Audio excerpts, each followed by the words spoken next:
Okay, we do have a quorum. And first item of business is approval of the minutes, which you all proceed to do. Were any corrections to the minutes? If there are none, I would entertain a motion to approve. I'll make a motion to approve. Is there a second? I'll second. All in favor? Aye. Opposed? See, next item is going to be the health officer's report. Yes, thank you. All right, so we are entering summer, and so today I am going to talk about a harm reduction topic, which is the risk of drowning and drowning prevention. So today's statistics are from the CDC, the Indiana Department of Health, and the National Drowning Prevention Alliance. So starting off with our stats, drowning is the #1 cause of death in children from ages 1 to 4. So this is like a serious issue. Every year there are over 4,000 drowning deaths in this country, and they peak in June and July, which is why I'm bringing this to you in June. Every year in Indiana, there's around 75 to 80 deaths a year from drowning. So drowning is described as silent, right? So there might initially be some splashing or some yelling, but the tragedy really occurs under the water. Over 80% of childhood drownings occur with at least one adult present. So we'll talk about that more in a second. And this can happen in less than 30 seconds. Most actually occur during non-swim times. So when you're not even really thinking about water safety, and they can occur in any body of water. Like really, of course, we think about pools, but also bathtubs and lakes and rivers and backyard water features. So not to just give you all the terrible, but to talk about prevention and why it's useful to think about this. If you own a pool, it's really important to have barriers and alarms. So these are the key to preventing pool-related drownings. Four-sided fencing, self-closing and latching gates, pool safety covers, and alarm systems are key to safety. Next, supervision is really, really important. You need to stay vigilant and designate what we call a water watcher. So this is not someone who is also grilling up dinner, right? Or reading by the pool or whatever else they may want to be doing. This is someone who's really focused on water safety and the people in the pool. Next, basic water and safety or swim skills. This is called water competency. So swim lessons can actually save your life. It's totally worth your time. I think there are numerous benefits to all kinds of kids' sports, exercise, teamwork, building community. But there's really only one I can think of that really can save your life in a situation, and that would be swimming. So I would totally advocate for that. The CDC reports that that 55% of adults have never actually taken a swim lesson. So if you haven't taken a swim lesson, or if you have children, you might want to consider swim lessons, and they are available. We'll cover some of that later. No CPR. Everyone should know CPR. The more people in our community who know CPR, the safer we are in general, not just by the water, but everywhere. So it's definitely something you want to consider, but especially if you live near a body of water or you own a pool, it's something you should consider learning. Life jackets and life jackets around open water, floaties, armbands, and water wings do not count. These are not safe. And when a child falls into the water or jumps into the water, they can come off. So they don't count for safety, and they provide a false sense of security. So life jackets only. And water and alcohol are a dangerous combination. So whether you are the water watcher, not a good time to also be having a drink, or if you're driving a boat, obviously not okay, or even if you're just floating down the Whitewater River on your inner tube. I know it sounds crazy, but I have seen it. It is not good either. So mixing alcohol with water in this case is very dangerous. So some resources. This is not a totally comprehensive list, but we did some start of some research for you. So the Richmond Parks Department does offer swim lessons at the Cordell Pool. Earlham College offers some swim lessons, and the YMCA in Preble and Randolph County have swim lessons available. Also CPR. So you can access CPR classes through the Wayne County Health Department, also through Neighborhood Health and Reed Health, and then there are online options. So just a little public service announcement for you. Thank you. Good. Questions? So no, I can just tell you as a pediatrician through the years, unfortunately, sometimes see young drowning victims. Sometimes we were successful. The resuscitation was successful. Sometimes it wasn't. And even when sometimes it's successful, there's long-term consequences. Yeah. And what about secondary drowning? I know I hear about that, but what does that look like potentially with this? Or does it? It's more of a lay term, I think. Okay. I don't exactly what that means. I think it's referring to the aspiration that occurs during drowning. So you go into the water and you breathe in some water, so it goes into your lungs, and then it causes like a inflammatory response, like pneumonitis. And so I think that's kind of what that lay term is referring to, is that respiratory or breathing problem that you get afterwards just from that exposure. Okay. Does that sound, Dr. Ryder, like what that's referring to? Some of the injury after all can affect, and then Yeah. if they swallow enough water and such, there can even be some dilutional effect that could problem too, as far as. Okay. I have to announce that this is Jeff Butler's last meeting with us, and sorry to see that occur. Jeff has been on the board quite some time. He and I are the two who were on the board before the department and the clinic went into two different entities. Before time, right? Jeff was extremely helpful in that transition, and also because he was also on the board of WellCare. So during the time of the transition, it was very helpful to have a member of our board also be a member of that board. It facilitated communications and helped straighten out some things that always come up when organizations split. And so you're moving to Indianapolis? Is that Have moved. have moved Indianapolis and be Old Sabrina, too old to be doing this. So we're gonna miss you. I'm gonna miss being here. Been a real joy to serve on the board and have all the roles, and especially work with you, Dr. Ryder, and everybody else. It's been, Dan, you've done a great job in transition, and I hate to see go, but it's that time, I guess, as Dr. Engelman said. So it's time to move on and be over there, I guess, and watch all those grandkids grow up. So anyway, so yeah, we've officially moved from where we thought was going to be our home forever out in northern part of Wayne County, and now I'm in the middle of Indianapolis. So anyway, Well, thank you for your service. thank you. The board met in executive session to discuss personnel matters, and in this case, it was we're responsible for recommending people to the council, and then the council recommends to the commissioners, is my understanding, for the final appointment. But we have two people we feel are well qualified to put forward for consideration.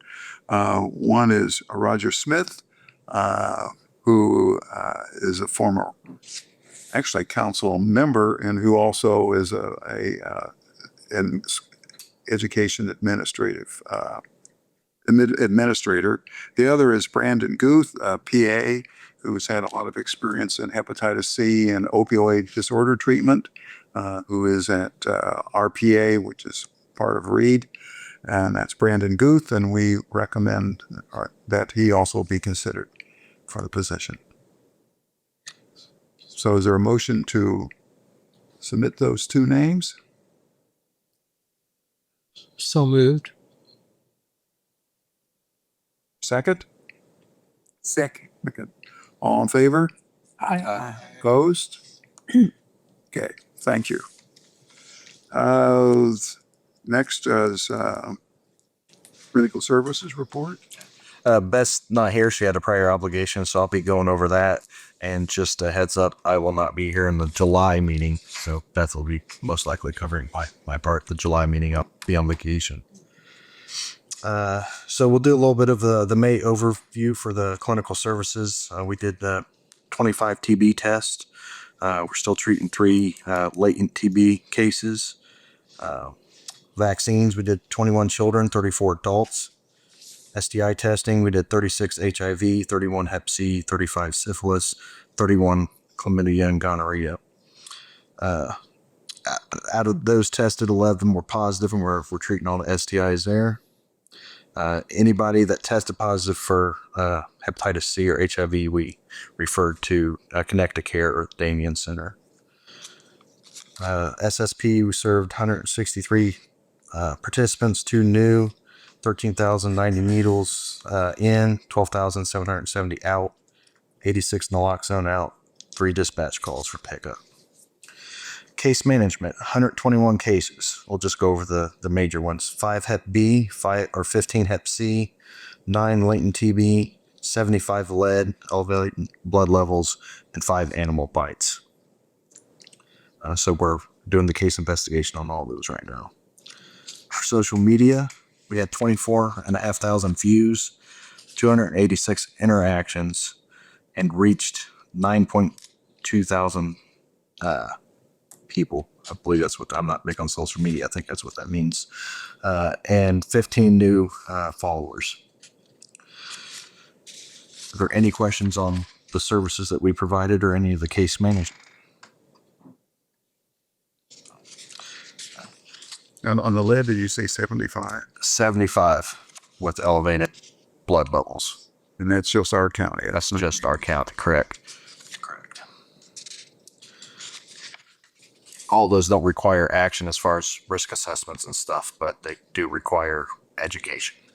I think people should be aware that basically they reduced the amount of lead to almost zero.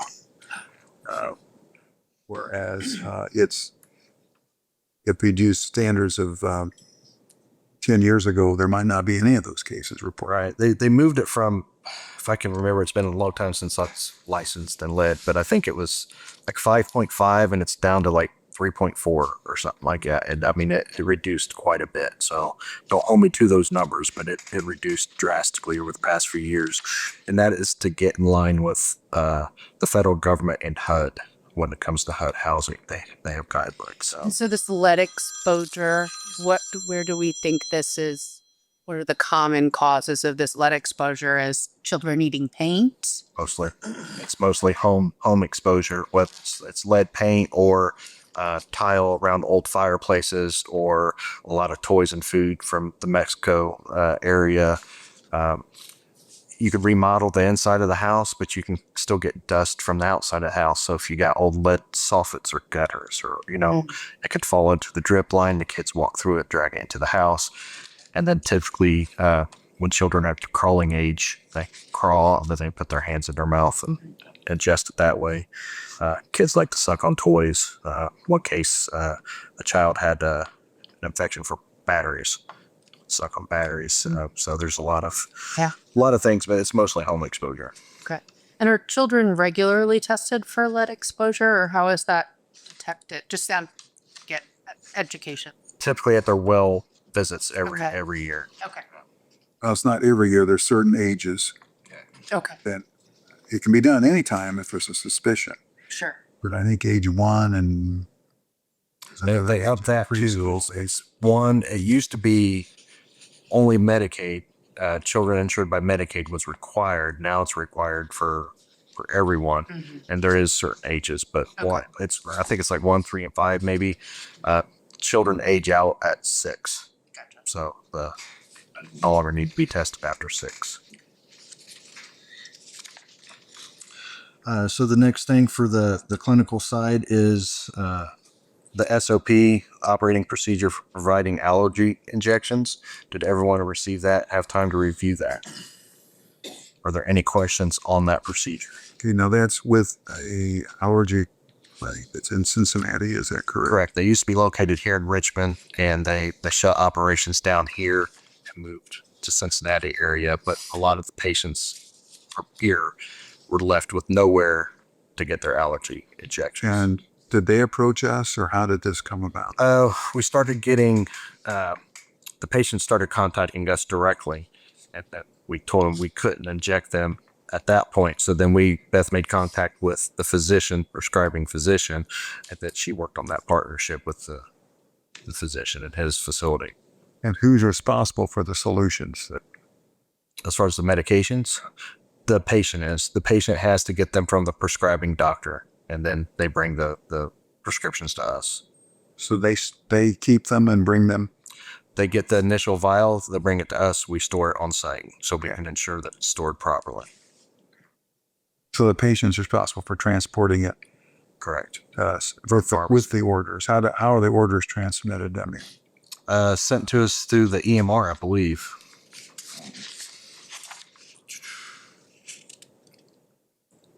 That I can't answer, Dr. Ryder. That'd be a Beth question. I don't believe that's in the procedure either.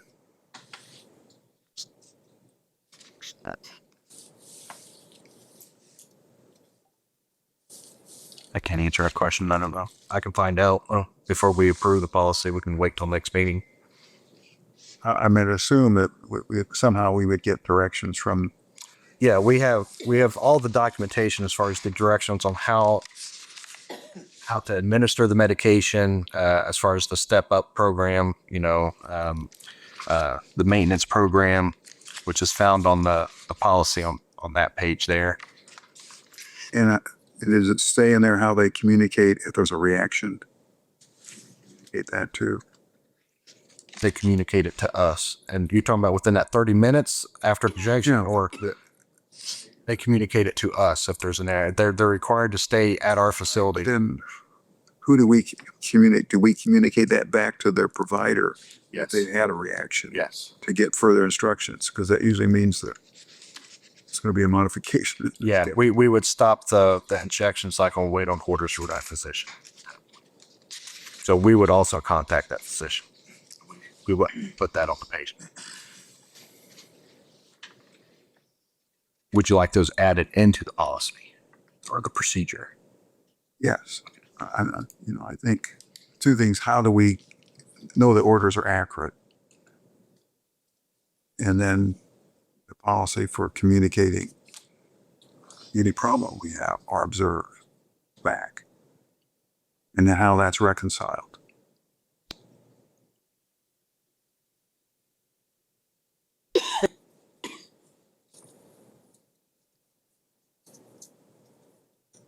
So is there anybody who objects to this waiting till next month?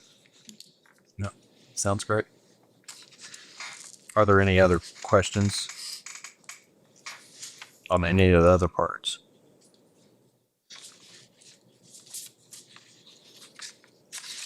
And unfortunately, but she might have had the answers, but I guarantee she does. Yeah. I guarantee she does. She's very well put together. are we holding anybody up significantly by? No. Unless the board wants us to stop providing the injections until the procedure. So we're doing Currently doing them out, yes. Well, under the guidance of the prescribing physician. and we probably should go on and then approve the policy. I'd like to report back on a couple on my questions. You can approve it with the stipulation that these two items get Amended. amended Yes. to the policy. Yes, I think we should have a policy in place if we're doing it. Yeah. And then we can reapproach the board next month with the added amendments Yeah. to it. So I would entertain a motion that we approve the policy with the expectation of clarification on a couple of points. So moved. Is there a second? Okay. All in favor? Aye. Opposed?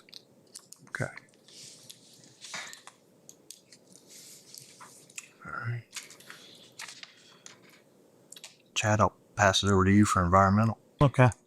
I won't go in order on the paper, but as far as food's concerned, we are finishing up our first half inspections since we're biannually checking retail establishments.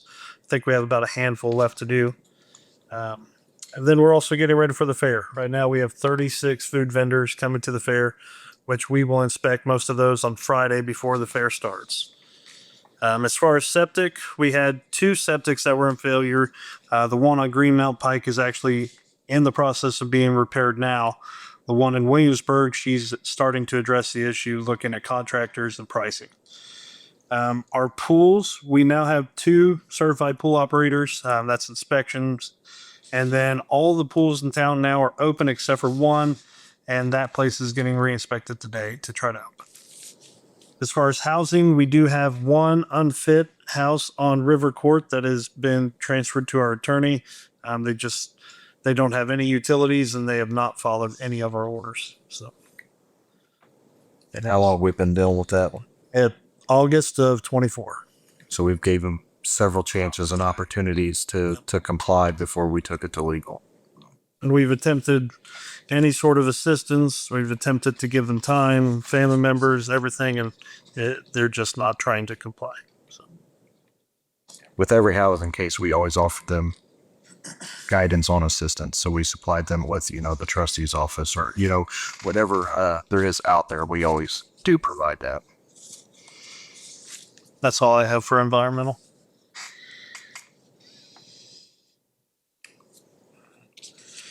If no questions for Chad, we'll move on to what I have. So we have started our partnership with Union County on lead assessments. Started, last week, I believe, the first time or the week before we went down there. So that is underway. All the partnerships for Health First are going well. And we're slowly but surely transitioning into the new legislation. Citizenship part of the new legislation is effective immediately. We've already started doing that. And the tobacco cessation is being transitioned to a new KPI in July. As far as the tobacco programs go, we really didn't take too much damage as far as the new legislation goes because the 2 main contributors were Boys and Girls Club and Purdue Extension, and they were not funded with Health First Indiana funds. They were funded with COAG funds and one of the legacy funds. So they're able to continue their programming with that. Financial report, the 26 budgets, I submitted those to the auditor on May 16th, and I have my first workshop with County Council on July 16th. The CFID contract is the testing machines that we've been dealing with for quite some time. Again, we received our refund back from the agency. And so all we had to do is essentially send the machines back, and that seemed to be the issue. So I received 2 shipping labels. I've labeled the boxes, sent them off. They have received those, but I have another machine still sitting on the counter that they said they don't know we have it. When I'm telling them we do have it, and I don't want it. So take it back, please. So for some reason, we're still working that out, but I think we're close to getting those shipping labels. We've completed the contract with them.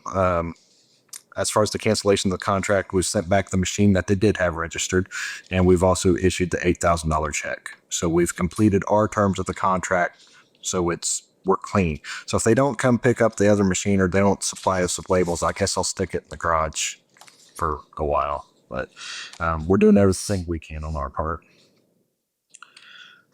We're still waiting on the application and the purchasing order contract for the emergency preparedness grant. It was reduced from $25,000 to $20,000. This is the grant I approached the board, commissioners and councilmen a long time ago. I think it's maybe back in January, February, and everybody approved it at that time. But the state's going through some issues with budget cuts as well. So all the emergency preparedness coordinators through the state were separated into districts. We're District 6 here in Wayne County, which is comprised of 13 counties. All 13 counties has a representative from the state. and every district has a representative. All those representatives' positions are being cut as of June 30th. So as of right now, we don't know who we'll answer to at the state level for the emergency preparedness. Staffing updates. Public health nurse started and is being trained. She'll go to a public health nurse conference in a few weeks. This will allow her to network and with other public health nurses and learn a few things. She has started case investigations. She has started going out with Luke on some of the lead inspections, so she's acclimating pretty well. And the big one, we're still looking for the nurse practitioner or a physician assistant to work for us for 8 to 12 hours a week, so we can hyper focus on treatment for hepatitis and HIV. So our plan at this point is to provide all the testing. We'll do all the testing, confirmatory testing. And once we confirm a positive case, is to have 2 days a week that we schedule that patient to come back that fits into this MP's or PA's time, basically. And then that MP or PA would then consult with that patient and prescribe whatever medication is needed for the treatment of the positive test. So if anyone knows an MP or PA looking for 8 to 12 hours of work, it would be great. I'm also going to have discussion with some of the elected officials on both sides. If we can get a practitioner to come to us for 8 to 12 hours a week, if they'd be willing to enter into an independent contract with that person. And that would eliminate the 35% that I pay to Virgins that I could possibly up the pay up for the PA or MP, because $65 an hour is not a competing wage for those positions. So we would continue to use Virgins for all other hiring practices, but just for that particular position. And two, I think it's been mentioned that that may also help with a non-compete clause.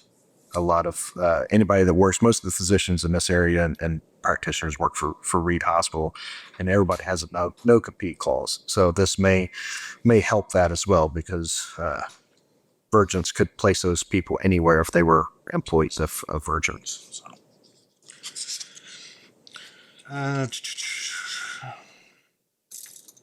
340B consultant, we continue to meet with him. He has drafted his first HRSA policy. He's making some edits to it. We should have a copy next Thursday to present to the board in the July meeting. It's a very lengthy policy. As now, it sits at 36 pages. So we'll obviously send it out to the board prior to. Look at it, please. And if you have any questions or anything, feel free to email Beth or I, and we'll try to answer it.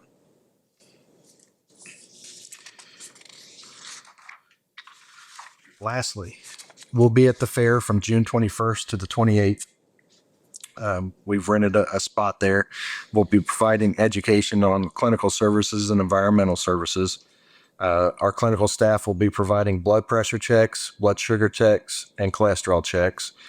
We also have harm reduction supplies on hand, demonstration equipment for stop the bleed and CPR, as well as she put health department swag. She ordered some swag to hand out at the fair. So the final 2 days of the fair, our lead inspector Luke Remsnyder will have has XRFs, the machine that we test lead paint with and walls, and it's like a little handheld X-ray machine.